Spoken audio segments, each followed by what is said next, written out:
Hello students, मैं दिलीप पाठक आप सभी का अपने YouTube चैनल पाठक सैकड़ों फाउंडेशन में स्वागत करता हूं। स्टूडेंट्स, हम एक चैप्टर कंप्लीट कर चुके हैं जिसका नाम था केमिकल इक्विलिब्रियम और वो चैप्टर आपको बहुत अच्छे से समझ में भी आया। आपने कमेंट बॉक्स में कहा कि सर मजा आ गया, लेकिन आपके लिए तो एक प्रॉब्लम है, वो है आयनिक साम्य चैप्टर की प्रॉब्लम। मेरे को काफी सारे बच्चों के मैसेज आए, कॉल आए, कमेंट बॉक्स में भी आया कि सर आयनिक साम्य चैप्टर बहुत हार्ड है, आप उसको करवाइए। जैसा आपने कहा हमने मान भी लिया। आप कहेंगे तो मानना भी पड़ता है, आप स्टूडेंट्स हैं और स्टूडेंट की बात टीचर को माननी ही पड़ती है। तो देखिए स्टूडेंट्स, आयनिक साम्य की जो आपकी डिमांड आई है वो इसलिए आई है क्योंकि आयनिक साम्य जो चैप्टर है वो काफी डिफिकल्ट चैप्टर है। चाहे वो 11th स्टूडेंट्स हो, 12th स्टूडेंट्स हो, जेट, आईसीआर, नीट, सभी के लिए काफी हार्ड लगता है। स्टूडेंट्स, आज हम आयनिक साम्य की ही बातें करेंगे। आपने कहा है तो हम आयनिक साम्य को स्टार्ट करने वाले हैं। थोड़ा सा कठिन है चैप्टर, लेकिन मजे बहुत आने वाले हैं। पूरा आपको अच्छे से समझ में आने वाला है चैप्टर। थोड़ा कठिन इसलिए लगता है क्योंकि इसमें न्यूमेरिकल पोर्शन ज्यादा है। लॉग, एंटी लॉग, अम्ल, क्षार, लवण, ये कुछ अजीब सी बातें आ जाती हैं कि सारे लॉग क्या होते हैं, ये एंटी लॉग क्या होते हैं, किस तरह से इन्हें लेते हैं। लेकिन अब सारी समस्याएं आपकी खत्म हो जाने वाली है। पूरा चैप्टर आपको टिप्स पर हो जाने वाला है। हम शुरुआत करते हैं आयनिक साम्य की। आइएगा मेरे प्यारे बच्चों, आयनिक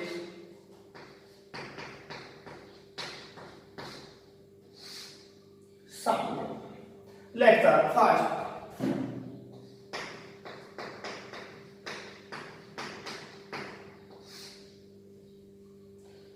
देखिए बच्चों, हमने लास्ट चैप्टर जो पढ़ा था वो था रासायनिक साम्य, जहां पर हम अणुओं के साम्य की बात कर रहे थे, मॉलिक्यूल के साम्य की बात कर रहे थे, वो थी रासायनिक साम्य। लेकिन जब हम आयनों के साम्य की बात करेंगे तो उसे हम कह देंगे आयनिक साम्य। जैसे रासायनिक साम्य में हमने देखा था कि कोई अभिक्रिया हमारी हो रही है, जैसे N2 + 3H2 = 2NH3। तो ये हमारे अणु थे, N2, H2, NH3, ये अणु थे। ठीक है। जब अगर अभिक्रिया पश्च अभिक्रिया का वेग बराबर हो गया तो हमने कह दिया कि सर साम्य की स्थिति आ गई। जब अणुओं का साम्य देखते हैं तो उसे रासायनिक साम्य कहते हैं। और आयनिक साम्य में क्या होगा वो देखिए बच्चों। हमारा कोई वैद्युत अपघट्य है जैसे AB, और ये टूट गया है A+ और B-। वैद्युत अपघट्य है, हमने इसको जल में घोल दिया, जैसे NaCl को जल में घोल दिया तो ये टूट गया Na+ और Cl-, आयनों के टूट गया। यहां भी हमारी दो अभिक्रियाएं हो रही है, अग्र अभिक्रिया और पश्च अभिक्रिया। जब इनका वेग बराबर हो जाएगा तो इसे हम आयनिक साम्य कह देंगे, क्योंकि आयनों का साम्य है। अणुओं का साम्य है तो रासायनिक साम्य, और आयनों का साम्य है तो आयनिक साम्य। क्लियर होनी चाहिए बातें। अब देखिएगा बच्चों, चालकता के आधार पर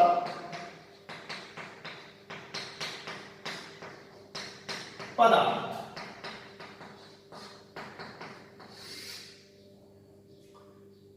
विद्युत धारा के प्रवाह के आधार पर, या कहें कि चालकता के आधार पर पदार्थ जो है बेटे वो तीन प्रकार के हुआ करते हैं। सबसे पहले है हमारे कुचालक, ठीक, दूसरे हैं चालक, और तीसरा प्रकार होता है बच्चों अर्धचालक।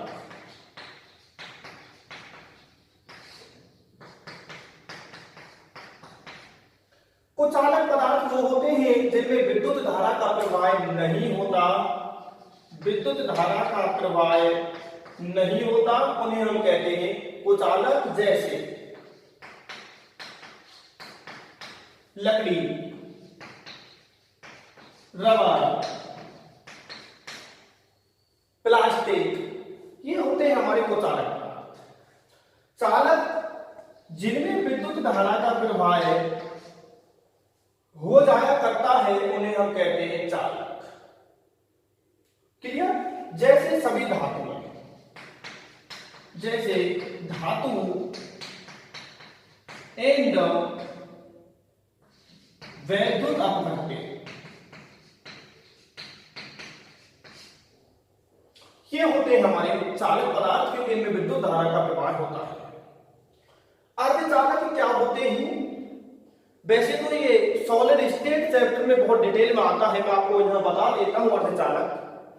अर्धचालक पदार्थ वो होते हैं बेटे जिनमें 0 केल्विन ताप पर तो विद्युत का प्रवाह नहीं होता, लेकिन ताप बढ़ाने पर विद्युत धारा का प्रवाह होता है। मतलब अर्धचालक जो होते हैं दोनों के बीच के पदार्थ होते हैं। ये 0 केल्विन ताप पर तो किसकी तरह काम करते हैं? कुचालक की तरह काम करते हैं। और जब इनका ताप हम बढ़ा देते हैं तो फिर ये किसका काम करते हैं? ये कुचालक का काम करते हैं। अर्धचालक जैसे सिलिकॉन है, जर्मेनियम है, ये है हमारे अर्धचालक। ज्यादा डिटेल में हम अर्धचालकों की बातें करेंगे नहीं क्योंकि हमारे सिलेबस में ये है नहीं। 2 प्रकार के अर्धचालक होते हैं, एन प्रकार के अर्धचालक, पी प्रकार के अर्धचालक, जो बहुत ज्यादा डिटेल में फिजिक्स में आया करते हैं। अलग से ही एक चैप्टर है वहां पर अर्धचालक के नाम से। तो बच्चों हमारी जो बातें चलेंगी ना वो चलेंगी चालक की, और चालकों में भी किसकी बात चलेगी? धातुओं की बात नहीं चलेगी, हमारी बात चलेगी वैद्युत अपघट्य के बारे में। क्लियर? चलते हैं वैद्युत अपघट्य की तरफ मैं आपको लेकर के चलता हूं मेरे बच्चों। आइए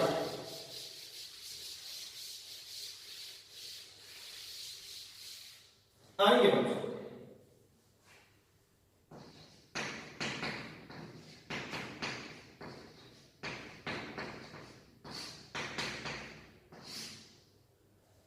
वैद्युत अपघट्य नाम से ही स्पष्ट हो जाना चाहिए। अपघट्य का मतलब क्या होता है? अपघटन मतलब तो टूट जाए, और वैद्युत यानी विद्युत धारा का प्रवाह, यानी वह पदार्थ जो टूट करके विद्युत धारा का प्रवाह करते हैं। टूटेंगे नहीं तो विद्युत धारा का प्रवाह नहीं करेंगे, टूटेंगे तो ही उनमें विद्युत धारा का प्रवाह होगा, उन्हें हम वैद्युत अपघट्य कहते हैं। जैसे हमारा NaCl है बच्चों, यदि हम इसकी ठोस अवस्था की बात करते हैं तो ठोस अवस्था में एक कुचालक होता है। जेट में पूछ लिया जाता है जी कि ठोस NaCl विद्युत का कुचालक होता है, क्यों? क्योंकि मुक्त आयन नहीं होते।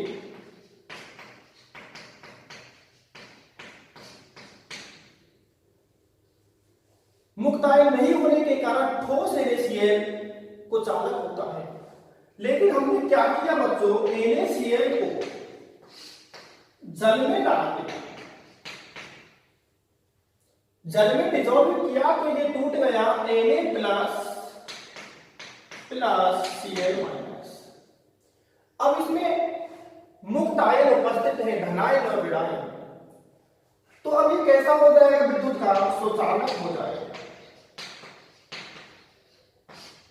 कारण क्या है? क्योंकि इसको जल में डालने पर आयन क्या हो गए हैं? मुक्त हो गए हैं। तो स्वचालक क्यों हुआ? क्योंकि अब इसमें मुक्त आयन उपस्थित है। तो ये वैद्युत अपघट्य है। NaCl क्या है?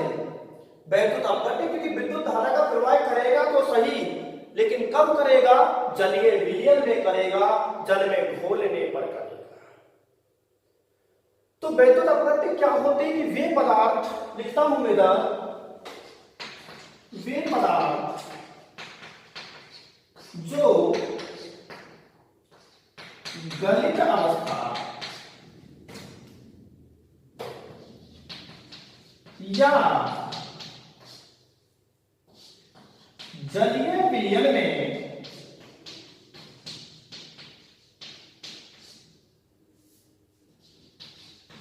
विद्युत धारा का प्रवाह करते हैं, या तो गली हुई अवस्था में और या फिर जलीय विलयन में विद्युत धारा का प्रवाह करते हैं, उन्हें हम कहते हैं बच्चों वैद्युत अपघट्य। बहुत ही ध्यान से सुनने की बातें हैं, क्योंकि कंप्लीट जो चैप्टर है, इस चैप्टर की जो कहानियां हैं वो वैद्युत अपघट्य से ही समझ में आ पाएगी। तो ठोस NaCl जो था हमारा कुचालक था, क्योंकि कोई आयन मुक्त नहीं था, लेकिन हमने जब NaCl को जल में डिजोल्व कर दिया तो दोनों आयन मुक्त हो गए, धनायन अलग हो गए और ऋणायन अलग हो गए। और मुक्त आयनों के कारण ये कैसा हो गया मेरे बच्चों, ये सुचालक हो गया। वैद्युत अपघट्य इसी तरह के हुआ करते हैं, ये वैद्युत अपघट्य है। और भी बहुत सारे हैं, आप बना लो मेरे बेटे। KCl, CaCl, AlCl3, HCl, ये सारे के सारे क्या हैं, हमारे वैद्युत अपघट्य हैं।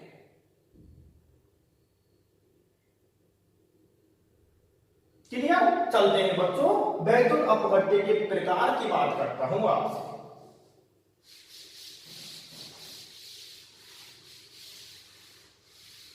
देखिएगा बच्चों, वैद्युत अपघट्य जो होते हैं वो दो प्रकार के होते हैं, प्रबल वैद्युत अपघट्य और दुर्बल वैद्युत अपघट्य। ये ध्यान से देखने वाली बातें मेरे बच्चों, क्योंकि जब तक हमें ये मालूम नहीं होगा कि प्रबल वैद्युत अपघट्य कौन सा है या दुर्बल वैद्युत अपघट्य कौन सा है, तब तक चैप्टर की कहानी को आगे बढ़ाना संभव नहीं हो पाएगा। तो प्रबल वैद्युत अपघट्य क्या होती है बेटा? प्रबल वैद्युत अपघट्य वो होते हैं जो जल में 100% आयनित हो जाते हैं।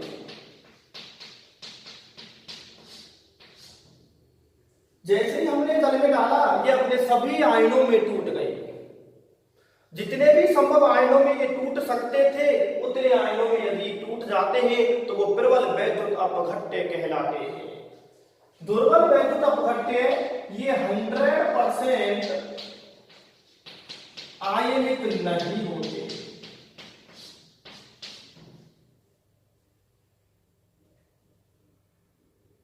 नहीं टूटेंगे, ये जितना टूटना चाहिए उतना नहीं टूटेंगे, 100% नहीं टूटेंगे। हो सकता है कि 1% टूटे, 2% टूटे, 5% टूटे, 100% आयनों में नहीं टूटा करते। अब दूसरी पॉइंट की बात करते हैं इनके लिए। प्रबल वैद्युत अपघट्य के लिए वियोजन की मात्रा,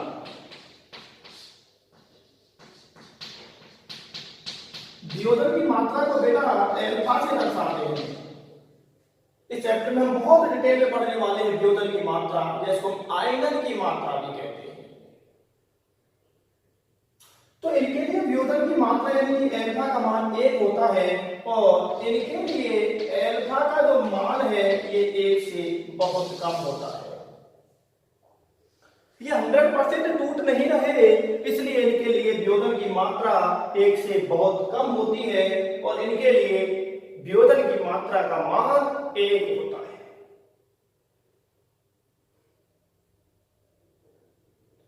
क्लियर है?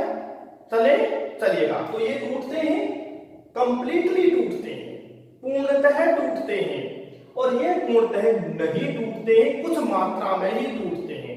सर, जो बिल्कुल ही नहीं टूटते जलीय विलयन में वो वैद्युत अनपघट्य होते हैं। जो जलीय विलयन में डालने पर आयनों में नहीं टूटते वो वैद्युत अनपघट्य होते हैं, जैसे यूरिया, ग्लूकोज, सुक्रोज।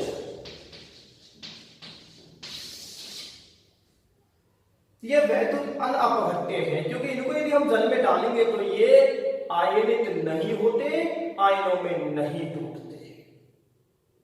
ग्लूकोज को आप जल में डाल दो, सुक्रोज को डाल दो, यूरिया को डाल दो, ये अपने आयनों में नहीं टूटा करते, इसलिए ये है वैद्युत अनपघट्य। और जो जलीय विलयन में डालने पर टूटते हैं, आयनों में वियोजित हो जाते हैं, वो होते हैं हमारे वैद्युत अपघट्य। दो प्रकार आपको बता दिए, प्रबल और दुर्बल। जो 100% वियोजित हो रहा है वो प्रबल, 100% वियोजित नहीं हो रहा है तो दुर्बल। प्रबल के लिए अल्फा का मान 1 होता है और दुर्बल के लिए अल्फा का मान 1 से बहुत कम होता है।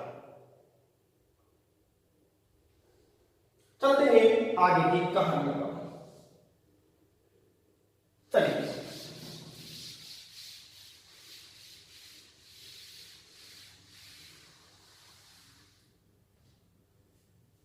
बच्चों, प्रबल वैद्युत अपघट्य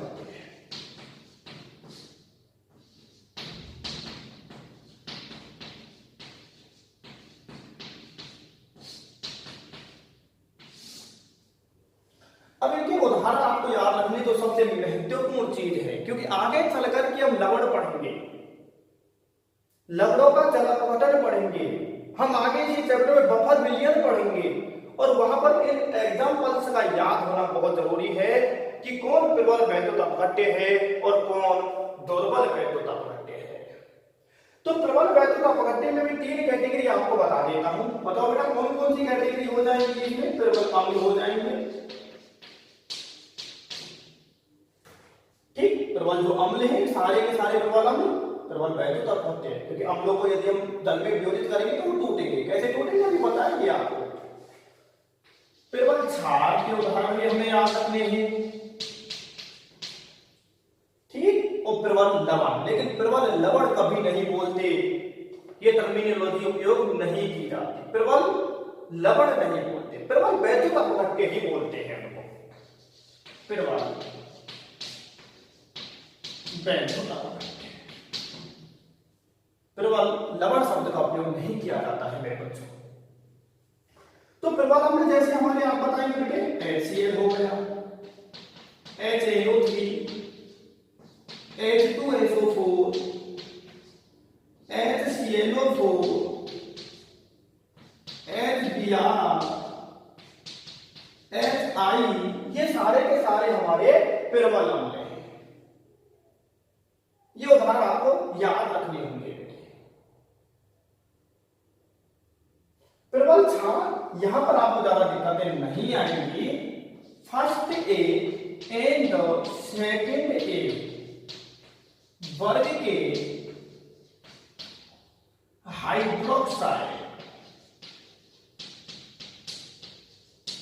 एंड ऑक्साइड,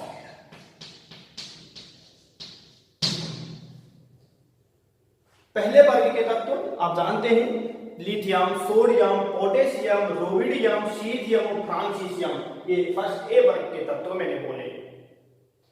सेकंड ए वर्ग के तत्व भी आप जानते हैं, beryllium, magnesium, strontium, barium, radium, ये सेकंड ए वर्ग के तत्व हैं। तो फर्स्ट वर्ग और सेकंड वर्ग के तत्वों का कोई भी हाइड्रोक्साइड हो या ऑक्साइड हो प्रबल क्षार होता है। जैसे NaOH, KOH, RbOH, rubidium hydroxide, caesium hydroxide. तो बताओ बेटा, सोडियम, पोटेशियम, रुबिडियम, सीजियम, ये कौन से वर्ग के तत्व हैं? पहले वर्ग के तत्व हैं। पहले वर्ग के सभी हाइड्रोक्साइड प्रबल हुआ करते हैं। द्वितीय वर्ग के बना लो, चलो। मैग्नीशियम हाइड्रोक्साइड, कैल्शियम हाइड्रोक्साइड,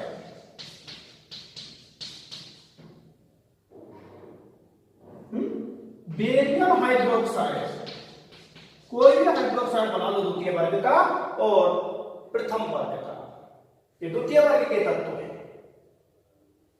तो इनके हाइड्रोक्साइड कैसे हो जाएंगे? प्रबल हो जाएंगे, चाहे इनके फिर ऑक्साइड भी क्यों ना हो। जैसे कैल्शियम ऑक्साइड, मैग्नीशियम ऑक्साइड। तो पहले वर्ग के जो तत्व हैं उनके हाइड्रोक्साइड और ऑक्साइड ये प्रबल क्षार होते हैं।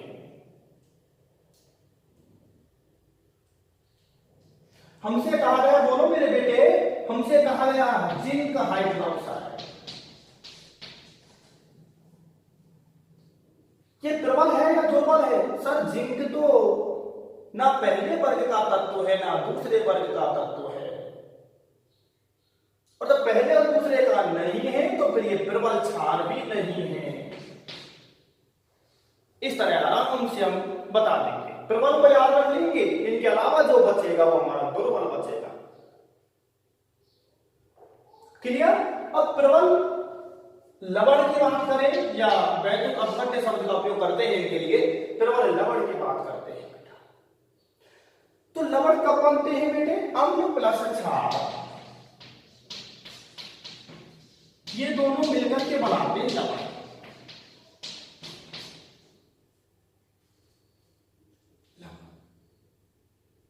ठीक, अब देखो बेटा, मैंने कहा कि HCl अम्ल और NaOH क्षार, ये प्रबल अम्ल है, ये प्रबल क्षार है, और दोनों ने मिलकर के बना दिया NaCl। तो NaCl किससे बना? प्रबल अम्ल और प्रबल क्षार से बना, तो ये प्रबल वैद्युत अपघट्य हो गया। NaCl प्रबल वैद्युत अपघट्य हो गया, क्यों? क्योंकि प्रबल अम्ल प्रबल क्षार से बना। दोनों में से एक भी प्रबल है ना, तो वो प्रबल वैद्युत अपघट्य होगा, या तो अम्ल प्रबल हो चाहे फिर क्षार प्रबल हो, और चाहे दोनों ही प्रबलों को प्रबल वैद्युत अपघट्य में चला जाएगा। और बताता HCl प्लस KOH, बताओ बेटे क्या बन गया? KCl बन गया। प्रबल अम्ल और प्रबल क्षार से बना है, तो ये भी प्रबल वैद्युत अपघट्य है। दोनों में से यदि एक भी प्रबल होगा तो भी बनेगा हमारा प्रबल। सर एक बार बताता हूं मेरे बेटा, जैसे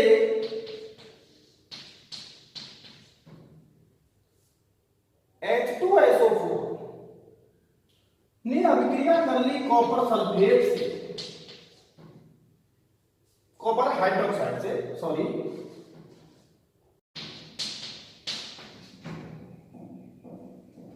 तो H2SO4 क्या है? प्रबल अम्ल है, और कॉपर हाइड्रोक्साइड कैसा क्षार है बेटे? दुर्बल, क्योंकि कॉपर ना तो पहले वर्ग का तत्व है ना दूसरे वर्ग का तत्व है, तो ये प्रबल और ये दुर्बल, दोनों ने मिलकर हमारा बना दिया कॉपर सल्फेट।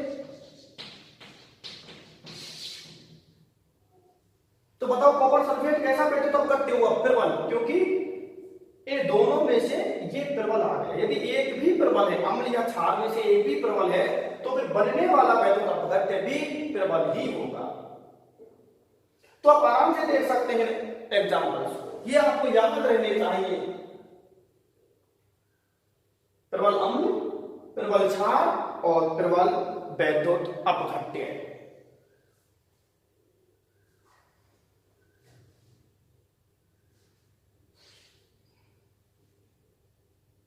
अरे समझ में आ रहा है ना? मजे आएंगे, मैं कह रहा हूं ना, जो भी आपकी आएंगे सामने की समस्याएं थी सर, आएंगे सामने समझ नहीं आता, कभी भी बड़ा परेशान करता है, इसमें पता नहीं क्या चलता है, न्यूमेरिकल चलते हैं, लॉग एंटी लॉग, तो सर पसीना छुड़ा देते हैं। अब पसीना पहुंचने का वक्त आ गया है, क्योंकि पाठक भी सर पढ़ा रहे हैं। क्लियर? लेकर के चलेंगे अब आपको हम दुर्बल वैद्युत अपघट्यों की तरफ। चलिए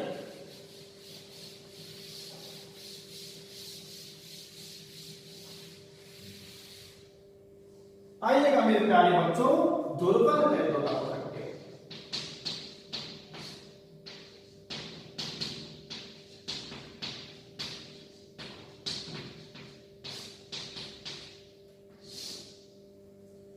हाँ जी, तो दुर्बल वैद्युत अपघट्य क्या होते हैं ये तो मैंने आपको बता ही दिया कि दुर्बल वैद्युत अपघट्य जो होते हैं वे जलीय विलयन में 100% आयनित नहीं होते।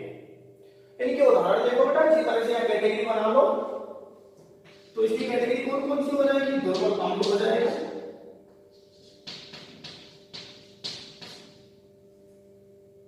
दुर्बल क्षार,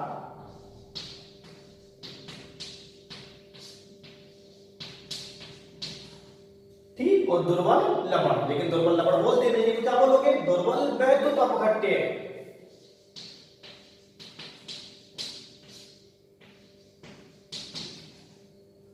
आ जाओ बेटा, दुर्बल अम्ल बताइए बेटा।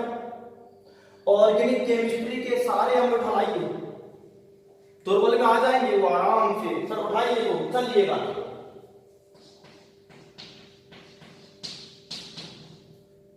HCOOH फॉर्मिक अम्ल,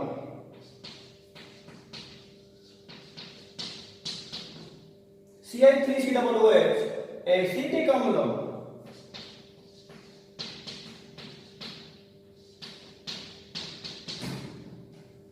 C6H5COOH बेंजोइक अम्ल। और बताओ बेटा, इनऑर्गेनिक में लेके आओ, इनऑर्गेनिक में ले आओ, H2CO3 H3BO3 बोरिक अम्ल, कार्बोनिक अम्ल, बोरिक अम्ल। और बताओ बेटे, H3PO2 H3PO3, ये सारे के सारे ये दुर्बल अम्ल है बेटे। HCN इंपॉर्टेंट है जी, HCN हाइड्रोजन साइनाइड। ये सारे दुर्बल अम्ल हैं आपके। पक्का पक्का, चलिए दुर्बल क्षारों की तरफ लेके चलता हूं। तो बना लूंगा यार, पहले वर्ग और दूसरे वर्ग के हाइड्रोक्साइडों को छोड़ो, कोई भी बनाओ दुर्बल ना बनाए। चलिए बनाइए। Zinc hydroxide, copper hydroxide,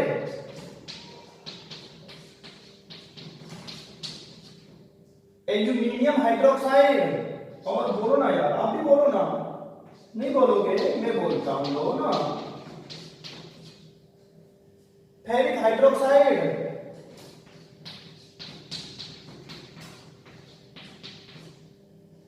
ammonium hydroxide. सारे ही ये दुर्बल क्षार है।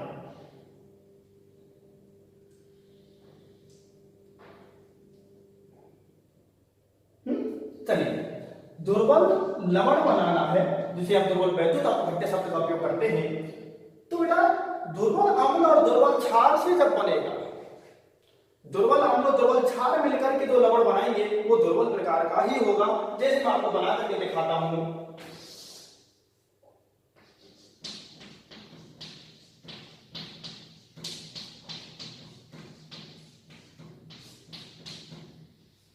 तो बेटा ये कैसा क्षार है, अभी हमने लिख रखा है, देख लो NH4OH, ये दुर्बल क्षार है। HCl ये दुर्बल अम्ल है।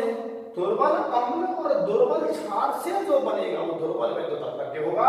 तो बताओ बेटा H2O निकल गया और हमारा बन गया NH4Cl।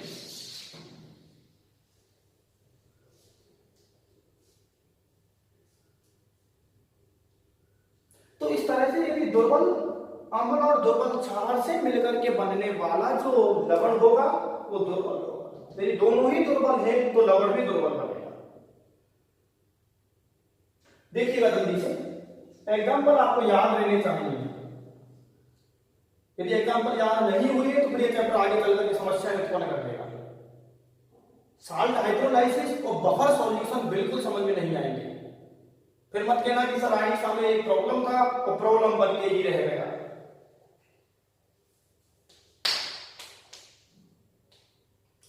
चले जी, चलिए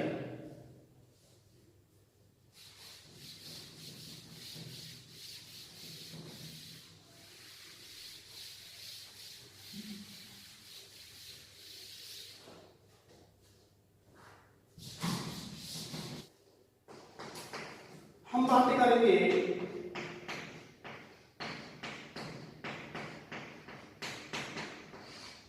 आर्हेनियस का वैद्युत अपघटनी वियोजन सिद्धांत।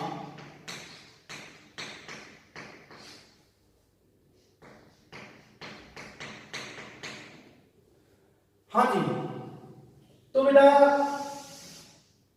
ये जेड में एक बार क्वेश्चन पूछ लिया गया है कि वैद्युत अपघटनी वियोजन सिद्धांत किसने दिया था? आर्हेनियस ने दिया था। एक स्वीडिश वैज्ञानिक थे, आर्हेनियस जो थे, स्वीडिश देश के वैज्ञानिक थे, और ये जो सिद्धांत दिया गया था वो दिया गया था सन 1887 में। क्या कहता है आर्हेनियस का वैद्युत अपघटनी वियोजन सिद्धांत? सुनिएगा, कोई भी वैद्युत अपघट्य है जैसे NaCl, इसको हमने जल में डाल दिया तो ये दो प्रकार के आयनों में टूट जाएगा, Na+ और Cl-।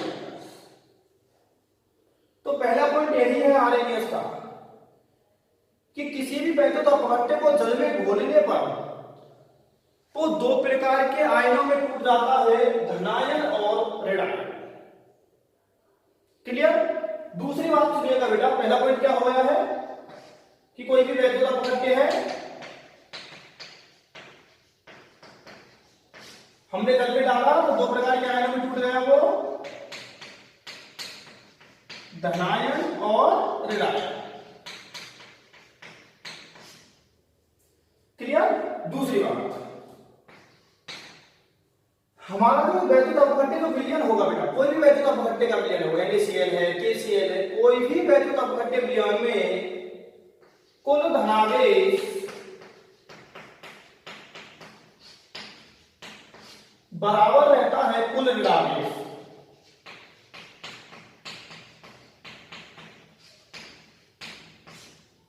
वैद्युत अपघट्य विलयन इसी को देख लो, धनावेश कितना है इस पर?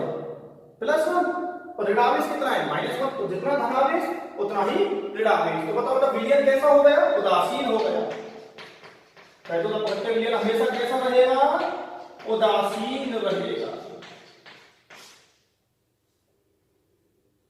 क्योंकि उसमें कुल धनावेश और कुल ऋणावेश बराबर होता है। तीसरा पॉइंट बताओ, वैद्युत अपघट्य विलयन विद्युत का कुचालक होगा या सुचालक? तो कभी से मैं आपको बताने लग रहा हूं ये बात कि वैद्युत अपघट्य विलयन विद्युत का सुचालक होता है। किसके कारण? मुक्त आयनों के कारण, तो ये सुचालक होगा।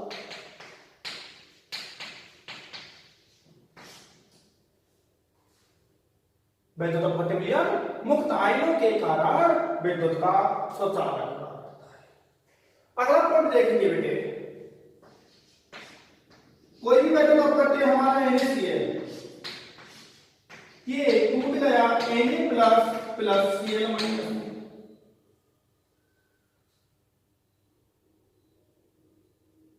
क्लियर है? जब ये हम विद्युत धारा का प्रवाह करेंगे तो पता है धनायन जो है ये किधर जाएंगे? ऋणायन की ओर जाएंगे, और ऋणायन कहां जाएंगे? धनायन।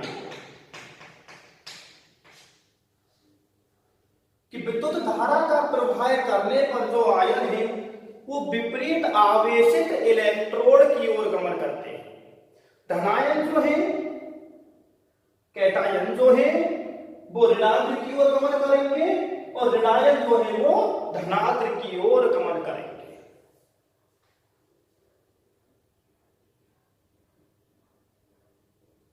क्लियर?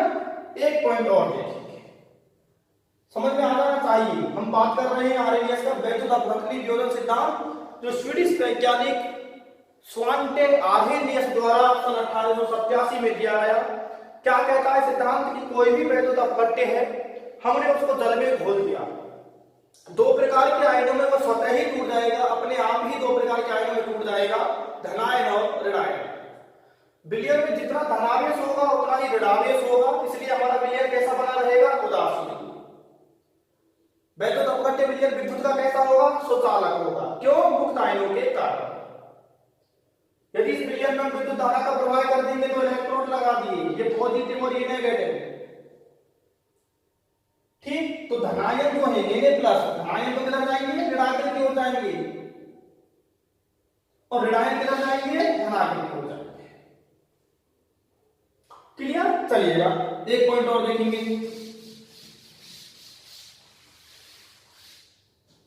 बेटा ये हमारा वैद्युत अपघट्य है AB, तोड़ लीजिएगा ए प्लस बी माइनस। यदि मैं आपसे कहूं कि इसके लिए केसी लिखिए, केसी आराम से आप लिख सकते हैं इसके लिए कि सर केसी बराबर ए प्लस बी माइनस बटे ए बी। रासायनिक साम्य में खूब सिखा दिया है आपको। यदि आपने रासायनिक साम्य सीरीज को नहीं पढ़ा है तो वीडियो लेक्चर्स को देखिएगा। अब ये आयन है तो हम इसके लिए क्या लिखेंगे, के बराबर, बिल्कुल वैसे के वैसे लिख दीजिएगा,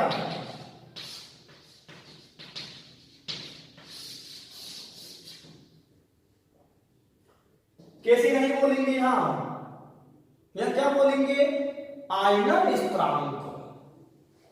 वहां बोल रहे थे साम्य अवस्था स्थिरांक केसी, क्योंकि वह अणु थे। और यदि आयन है तो आयनन स्थिरांक, दोनों में अंतर नहीं है। अणु है तो फिर ये लिखो, और आयन है तो फिर के का मतलब क्या है बेटा, वियोजन स्थिरांक या आयनन स्थिरांक। जैसे अम्ल का आयन हो रहा है तो के, मैंने लिखा के का मतलब क्या हुआ, अम्ल का आयनन स्थिरांक। मैंने लिखा के बी का मतलब क्या होता है, बेस यानी क्षार। ए फॉर एसिड, एसिड मतलब अम्ल का आयनन स्थिरांक के, क्षार का आयनन स्थिरांक के बी, वाटर का आयनन स्थिरांक के डब्ल्यू।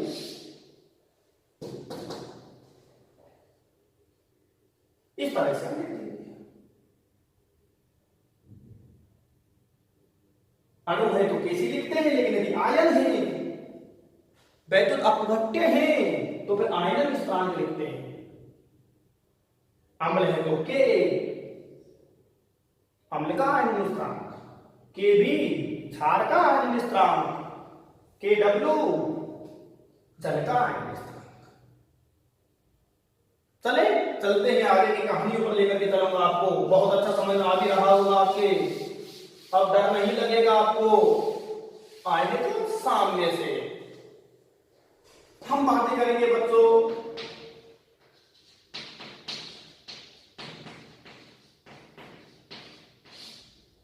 पोस्ट का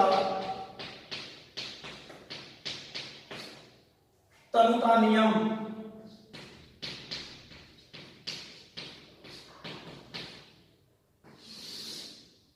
आ जाइएगा मेरे बेटा। देखिए पहले तो दो शब्दों का मतलब समझ लीजिएगा आप, सांद्रता और तनुता। तनुता का मतलब होता है पानी मिलाना। कोई भी विलयन है हमारे पास, यदि हम उसमें पानी मिलाते जा रहे हैं, इसका मतलब उनकी तनुता बढ़ा रहे हैं। तनुता बढ़ती है तो सांद्रता घटती है। मैंने कहा कि कोई विलयन है, उसकी तनुता बढ़ाई, आप कहेंगे सर सांद्रता घटाई। मैंने कहा सांद्रता बढ़ाई, तनुता घटाई। सीधे से शब्द ऐसे याद रखो कि सांद्रता का मतलब होता है गाढ़ापन और तनुता का मतलब होता है पतलापन। पानी पिलाएंगे तो विलयन क्या होता चलेगा, पतला होता चलेगा। ठीक है, तो सांद्रता और तनुता एक दूसरे के उल्टे हुआ करते हैं। अब सुनिएगा मेरे बेटा, सबसे महत्वपूर्ण बात जो है वो ये है कि ये नियम ओनली वीक इलेक्ट्रोलाइट्स पर लगेगा।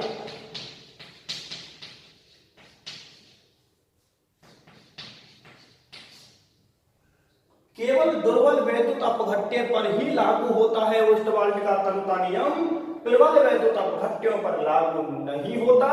और क्यों नहीं होता, क्योंकि प्रबल वैद्युत अपघट्य तो पूरी तरह टूट जाया करते हैं।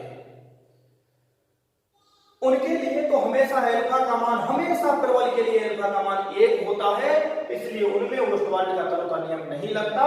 केवल लगता है तो दुर्बल वैद्युत अपघट्यों के लिए लगता है। आइएगा बातों को आगे बढ़ाते हैं। माना कोई वीक इलेक्ट्रोलाइट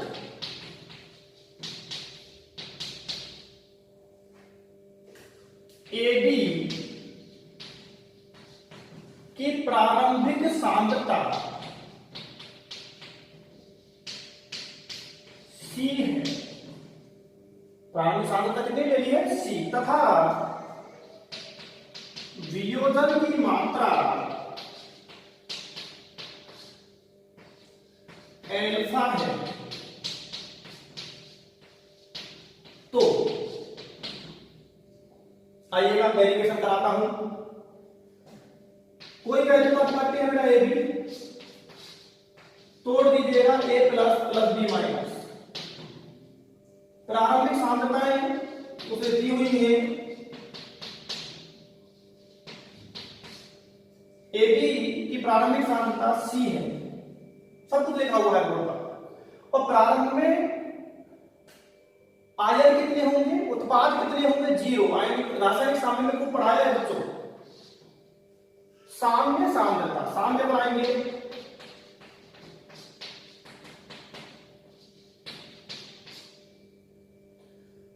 तो वियोजन की मात्रा कितनी दे रखी है एल्फा, कि यदि ये एल्फा टूटेगा तो ये एल्फा बनेगा।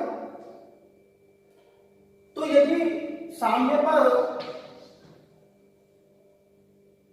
इसकी सांद्रता है सी एल्फा, सी एल्फा, ये सी एल्फा बने हैं, तो ये सी एल्फा घटेंगे।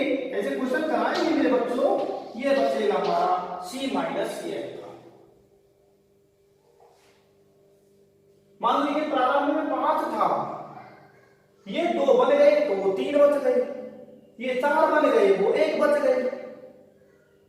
वो प्रारंभ में 10 था, हमसे कहा गया कि सामने पर ये 4 बन गए, 4 बन गए तो 6 बच गए। क्लियर? आइएगा देख लीजिएगा, यहां तक कोई समस्या नहीं होनी चाहिए। बताओ बेटा इसको कैसे लिखते, सी माइनस सी एल्फा में से हम इसको सी को कॉमन ले लें तो इसको लिख सकते हैं 1 माइनस एल्फा, सी 1 माइनस एल्फा।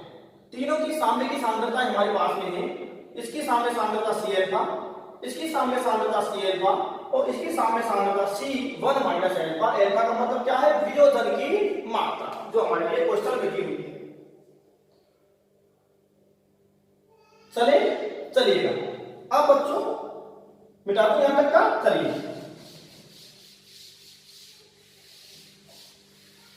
अब मैंने कहा के लिखो, तो लिखो के, क्या दिक्कत आई? आयन विस्तार कैसे लिखते हैं, उत्पाद ऊपर क्रियाकारक नीचे, ए प्लस बी माइनस बटे ए बी। दो सर हमने लिख दिया ये, तो इनके मान को लिखिए, के बराबर, बोलो ए प्लस का मान कितना है सी एल्फा, देखिएगा सामने की सांद्रता है सी एल्फा गुणा, डॉट लगा दिया गुणा लगा सी एल्फा बटे सी 1 माइनस एल्फा।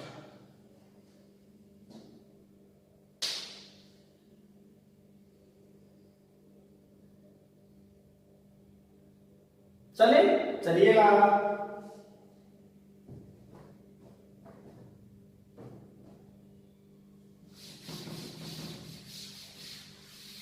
चलिएगा आगे बढ़ाते हैं, डेरिवेशन को सॉल्व कीजिए। के बराबर, बताओ बेटा, सी से एक सी मर जाएगा तो ऊपर क्या बचेगा, सी एल्फा स्क्वायर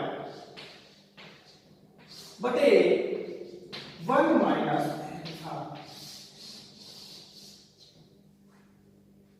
यह आ गया है हमारा आयनन स्थिरांक। किसी भी दुर्बल वैद्युत अपघट्य, बार बार कह रहा हूं, ओस्टवाल्ड का तनु का नियम केवल दुर्बल वैद्युत अपघट्यों के लिए लागू होगा, प्रबल के लिए लागू नहीं होगा।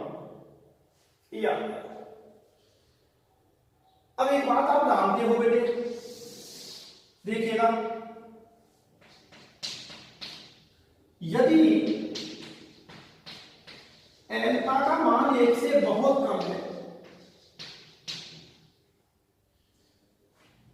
मतलब कि वैद्युत अपघट्य जो है वो बहुत कम वियोजित हो रहा है, वियोजन की मात्रा जो है वो 1 से बहुत कम है, ये कम बस है, कम नहीं बहुत कम।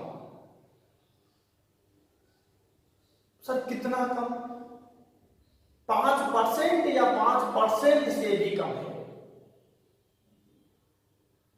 जैसे एक उदाहरण इधर देखिएगा बच्चों, कोई भी कंफ्यूजन नहीं रहना चाहिए, आपको मैं बार बार कह रहा हूं।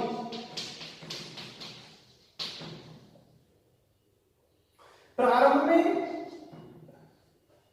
इसकी सांद्रता 1 थी, ये 0 थी।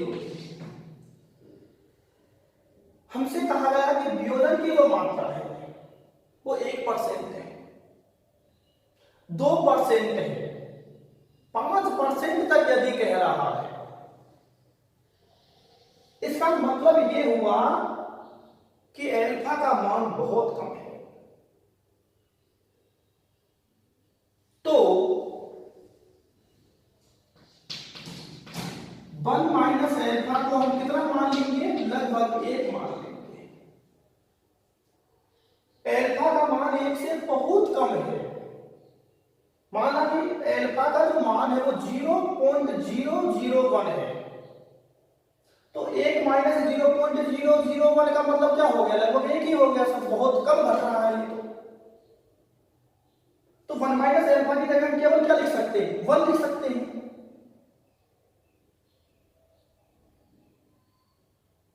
क्लियर है? तो 1 माइनस अल्फा बराबर क्या लिख देंगे, 1। लेकिन बच्चों एक काम मत कर देना, गलती कर देते हैं कुछ बच्चे, सर अल्फा का मतलब यहां हमने 1 मान लिया, सर ये भी 1 हो गया, ये भी 1 हो गया पूरा, तो के बराबर सी बच गया। नहीं, हम इसको ही 1 करेंगे केवल, क्योंकि यह अल्फा की तुलना हो रही है किससे, 1 से, या कंपैरिजन हो रहा है, या अल्फा का किसी से कंपैरिजन नहीं हो रहा। किसी भी चीज को तब इग्नोर कर सकते हैं जब तुलना हो रही हो। यहां अल्फा की 1 से तुलना हो रही है कि 1 की तुलना में अल्फा बहुत कम है, तो हम अल्फा को नगण्य मान सकते हैं। यह अल्फा का किसी से तुलना नहीं हो रही है। कई बार आपको एग्जांपल दिया करता हूं जब आप क्लास में पढ़ते हो, तो यदि 2 है तो ही 1 को नेगलेक्ट मान सकते हो कि सर ये ठीक नहीं है। लेकिन अब है ही 1 चीज ही अपने पास 1 है, दूसरा विकल्प नहीं है, तो फिर तुलना किससे करोगे, तुलना नहीं कर सकते, कोई विकल्प नहीं है, तो फिर नगण्य भी नहीं मान सकते, जो है काम चलाओ उसी से। क्लियर? चलिएगा, मैंने अच्छा समझाने की कोशिश की है, बच्चे समझ नहीं गए होंगे। तो 1 माइनस अल्फा को हम क्या कर दिया, 1 कर दिया। तो आइए मेरे बेटे, के बराबर आ गया हमारा सी अल्फा स्क्वायर, क्योंकि 1 हो गया पूरा। 1 माइनस अल्फा तो कंप्लीटली क्या हो गया, 1 हो गया। तो के बराबर सी अल्फा स्क्वायर, ये फॉर्मूला आपको याद रखना होगा। के का मतलब दोबारा बता रहा हूं, आयनन स्थिरांक, सी का मतलब है सांद्रता, और अल्फा का मतलब है वियोजन की मात्रा। चलिए अब यहां से अल्फा निकाल के बताइए मुझे। तो अल्फा स्क्वायर बराबर क्या आ जाएगा, के बटे सी, सी को इधर लेके आ रहे हैं, स्क्वायर को हटाओ, रूट लगाओ यार, बिल्कुल बच्चों की तरह बता रहा हूं ये चीज को।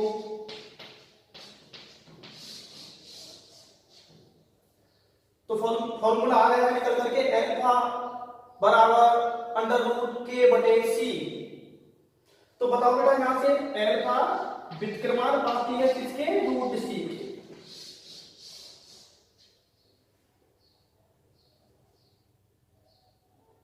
पूछ लेता है क्वेश्चन को कि वियोजन की मात्रा जो होती है वो सांद्रता के वर्गमूल के व्युत्क्रमानुपाती होती है। व्युत्क्रमानुपाती है यार, तुम तो जानते हो बात को। अब बताओ, सांद्रता के वर्गमूल के व्युत्क्रमानुपाती होती है। तो मैंने अभी एक बात कही थी कि सांद्रता और क्षमता एक दूसरे की क्या होती है, उल्टी होती है। क्लियर? आइएगा यहां पर, क्या मैं इसको ऐसे लिख सकता हूं बेटे, अल्फा बराबर रूट ऑफ के भी, क्योंकि 1 बटे सी का मतलब क्या होता है, वी। वी का मतलब क्या है, तनुता। सी सांद्रता, वी तनुता। सांद्रता और तनुता उल्टी, ये 1 बटे सी है। और 1 बटे सी का मतलब क्या हो गया, वी। तो चलो बताओ दूसरा संबंध बताओ। तो सब लिख दो कि अल्फा समानुपाती रूट ऑफ वी। वियोजन की मात्रा जो होती है वो सांद्रता वर्गमूल के व्युत्क्रमानुपाती होती है। और वियोजन की मात्रा जो होती है वो तनुता के वर्गमूल के समानुपाती होती है, यहाँ व्युत्क्रमानुपाती और यहाँ समानुपाती। तो सांद्रता ज्यादा तो वियोजन की मात्रा कम और तनुता ज्यादा तो वियोजन की मात्रा ज्यादा। देख लीजिए अच्छे से, ये व्युत्क्रमानुपाती हो गया, ये समानुपाती हो गया। कंप्लीट डेरिवेशन देख लीजिएगा।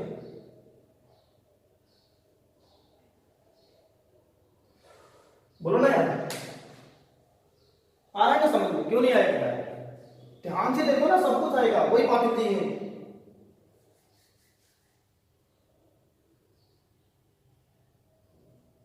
चले चलिए, हो गया बात। सी का मतलब बोले क्या है? सांद्रता।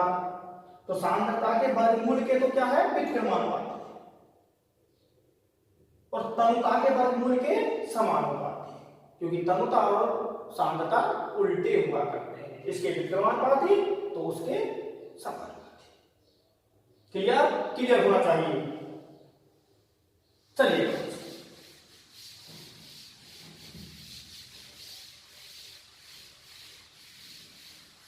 अब हम जो बातें करने वाले हैं वो देखिएगा। पहले तो आपने क्वेश्चन बताया, ओस्टवाल्ड का तनुता नियम लागू होता है।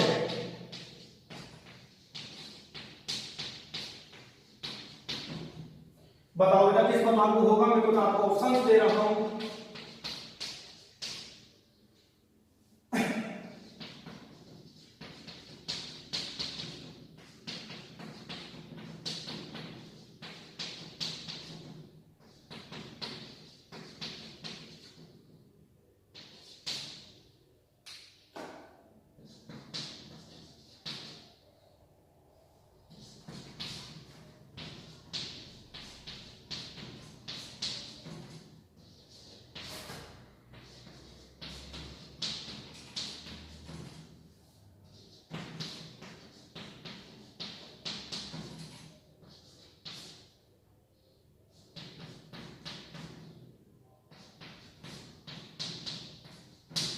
आइएगा, खूब सारे ऑप्शन दिए हैं, सबको चेक करना होगा। तो ओस्टवाल्ड का तनुता नियम किस पर लागू होगा? ध्रुवल पर लागू होगा। ध्रुवल पर लागू हुआ नहीं करता। तो बताओ CH3COOH कैसा वैद्युत अपघट्य था? वीक था।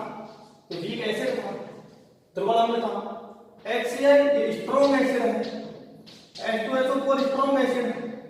H2CO3 वीक एसिड है। HBr बोलो, वीक था या स्ट्रॉन्ग था? स्ट्रॉन्ग एसिड है। अरे zinc hydroxide, copper hydroxide weak base, weak base, weak base. पहले वर्ग का हाइड्रोक्साइड स्ट्रॉन्ग बेस होते हैं, स्ट्रॉन्ग बेस। HF तेरे तो कहने क्या, ये बहुत गलत करवाता है बेटे। HF को हम प्रबल अम्ल समझते हैं। प्रबल अम्ल होता है कि समझेंगे क्यों? दुर्बल हुआ करता है, ये वीक है, वीक एसिड। और HI स्ट्रॉन्ग एसिड। ध्यान रखना, कहा गया? HCl HBr HI ये स्ट्रॉन्ग होते हैं। HCl HBr HI ये स्ट्रॉन्ग होते हैं और HF वीक होता है, स्ट्रॉन्ग एसिड। तो जो स्ट्रॉन्ग है उस पर नहीं लगेगा, वीक पर लगेगा। तो बताओ किस पर लगेगा? इस पर लगेगा सर, वीक है ये वीक है, इस पर लगेगा, इस पर लगेगा, इस ओहो वीक पर लगेगा। स्ट्रॉन्ग है ये, वीक पर लगेगा। वीक इलेक्ट्रोलाइट जो है वो पर ओस्टवाल्ड का तनुता नियम लगेगा, स्ट्रॉन्ग पर ओस्टवाल्ड का तनुता नियम नहीं लगेगा। इस तरह से क्वेश्चन पूछ सकता है, तो आराम से चेक कर लेना कि कौन सा स्ट्रॉन्ग है और कौन सा वीक है। जो वीक है उस पर लगेगा। क्लियर बच्चों? तो आज हमने जो बातें की हैं वो बातें की वैद्युत अपघट्य की, जिसके दो प्रकार थे, प्रबल वैद्युत अपघट्य और दुर्बल वैद्युत अपघट्य।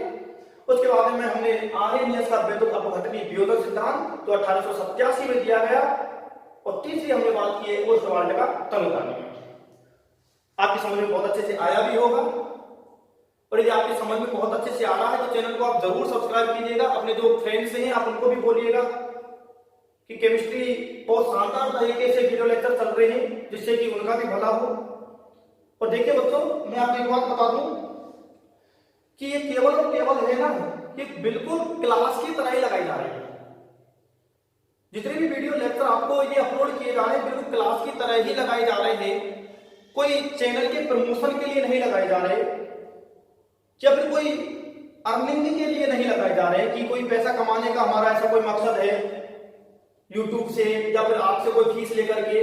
बिल्कुल नहीं, ये फ्री ऑफ कॉस्ट आपके लिए अपलोड किए जा रहे हैं। तो सब्सक्राइब करने में तो आपको वैसे भी आता क्या है, और सब्सक्राइब के भी हम इसलिए बोलते हैं कि सर आप फिर क्यों बोलते हो जब से कोई अर्निंग भी नहीं हो रही है और आपका ये कोई बिजनेस भी नहीं है ऐसा। क्योंकि इससे क्या है, हमारा परिवार है ना, ये हमारा जो चैनल फैमिली है ये और ज्यादा से ज्यादा बढ़े, ज्यादा से ज्यादा स्टूडेंट्स इसको देखें, सबको इस चीज का बेनिफिट मिले। तो बच्चों आगे करता है नेक्स्ट मीटिंग में करेंगे। Thank you very much.